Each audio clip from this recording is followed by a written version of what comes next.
يقول إن معاذا كان أمة قانتا لله حنيفا ولم يكن من المشركين والذنوب يزول تائب باب وسيل أفرمي باش وايا تشبيها له بإبراهيم أرواح شبهان بيتي بإبراهيم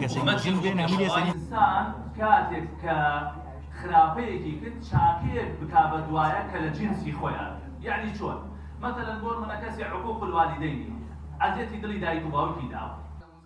أنت وزوجك الجنة يا عيسى ابن مريم اذكر نعمتي يا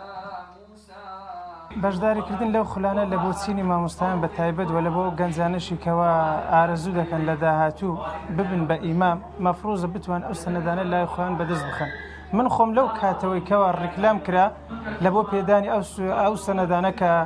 ئەکادمیای بانگەواز دەستخۆشیان لێ دەکەم کە ئەو ڕێزکەش خۆیان شکاندیان لە هەموو شار و شارستکانی هەرێم کە ئێستا هەڵدەستن ناوە سەنەد ئەو سەنەدانە دەدەن بەو خەڵکێکەوە ئارەزوومەندن تێیدا. من 4 ڕۆژە چاوەڕێی ئەو ڕۆژە دەکەم و 20 زاتیش نزیکەی 6 کیلۆمەترم بڕیا هەتا بێم لەو خولە بەشدارکەم. یەکێک لە چێژەکانی بەشدارکردنی ئەو خولەی ئەوە هیچ ئەتوو وەک ئەوەی کە ئەو مامۆستا بەڕێزانە شەرعی دەکەن و وەک تێگەیشتن تێی دەگەی جگە لەوەش تۆ ناوت دەکەوتە ناوی عولەما کەەوە یەک لەو خۆشانەیەکەوە کەسی مسلمان ئارەزوومەند دەکە ناوی بستە ناو ڕێزکەی ئەو زانایەکەوە ئەو بە مامۆستا و کەسای پێشەوەی خۆی دەیانزانی. و من دەستخۆش تاو لە ئەکادمیای بانگاواز دەکەم و پێم خۆشە ئەوان بتوانن بەردەوامی بەو ڕێزکەیە بدەن کە شکاندیان لە کوردستان کە خەیاڵات بوو چەند ساڵێک لەمەوبەر کە باسی سەنەد بکرابێت ناو کۆمەلگای کوردیدا کەسی ئێستا الحەمدولله زۆرێک لە خەڵکی تێدا دەبینین و لەو کۆڕانەدا بەشداریان کردێ و خولیا و مشتاقنەوەی کە بتوانن ئەم سەنەدانە وەرگن و لای خوان و ئەوانش لە داهاتوو بتوانن بنەوەکەی خۆمەشەکەن. بەڵێ من داواکارم لە ئەکادمیای بانگاواز و 20 زیاتر و زیاتر هەوڵ بدەن لە هەموو شار و شارستکانی هەرێم ئەم خولانە بکەنەوە تێیدا فێرخوازان بتوان تێدا بژەوە تایبەتش چینی مامۆستایانی ئاینی. سەرەتا دەستخۆشیمان بۆ ئەکادمیای بانگاواز کە هەستاون لەو خولای ئێمە الحەمدولله سوپاس بۆ خوای پەروەردگار بەشداریمان کرد لەو خولا کە ئەویش بابەتی سەنەد بوو و لە دوو بابەتی جیاوازیشان کە بدایەت السوەل ئەوەی کە زیاتر باس لە محیبەتی پێغەمبەر صلی الله علیه و سلم لەلای ئەو کتابەی کە حەزی کوڕ عەبدولسەلامەوە هاتووە. الحەمدولله مامۆستایانی بەڕێز جۆرێک لە بەرچاوڕوونیان پێداین هەم یەکەم لەسەر محیبەت لە بۆ پێغەمبەر صلی الله علیه و سلم و کتابی دووەمیش لەسەر بابەتی مەسائیلی علم و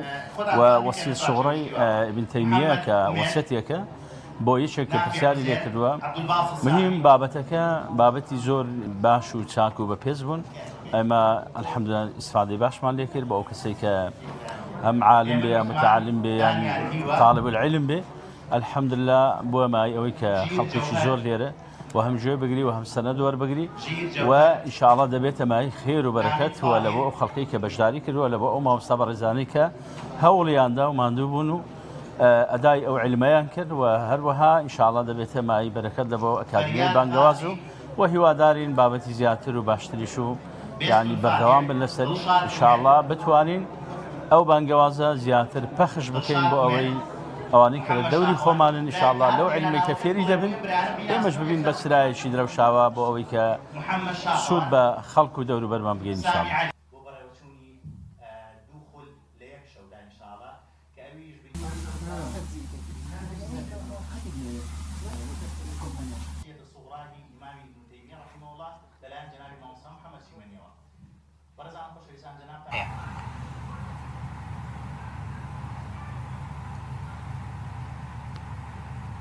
بۆشتانێک کە سوودی